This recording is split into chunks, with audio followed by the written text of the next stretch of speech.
O Parlamento Nacional continua preocupa com o caso dengue e larang nebe aumenta, mas o Hospital Nacional menos cama rodicimo paciente baixa.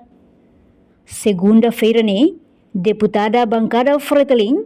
Helena Martins levanta e a plenária katak, dadang povo enfrenta hela moras dengue, mas o hospital e equipamento médico, no ainda ver rasik e a cama para paciente, hirak ne acontece tama mal gestão Ministério da Saúde. Portanto, o mecanismo atu prevene dengue, la osdeit lihusi programa Wolbachia, tem que ir a plano seluk, hodihalo antecipação ba moras dengue. Dalam e tenia rai, tenia povo enfrenta ela surto ida husi moras dengue ida mas e tenia hospital sira lá equipamento médico, no facilidades saúde nebe suficiente atu atende paciente sira. E a centro saúde balum paciente sira tem que reta info susi oxigênio e aliu tamba cama hospital nia lato incapacidade de gestão hospital no mos corrupção e setor saúde durante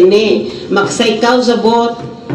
a deficiência idane ita hoto la halua kata o insa ex-ministra finanças senhora Emília Pires o vice-ministra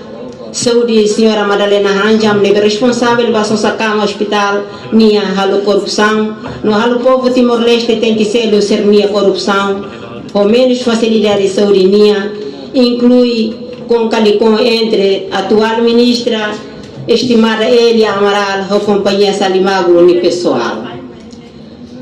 halo situação e o setor saúde sai atliutang tamba gerente sira la coi salva povo ne vida mas be busca oportunidade atunau povo ni osan excelência sira hoto e a surto dengue dane ministra da saúde senhora Elia Amaral até tem uma cata desde tina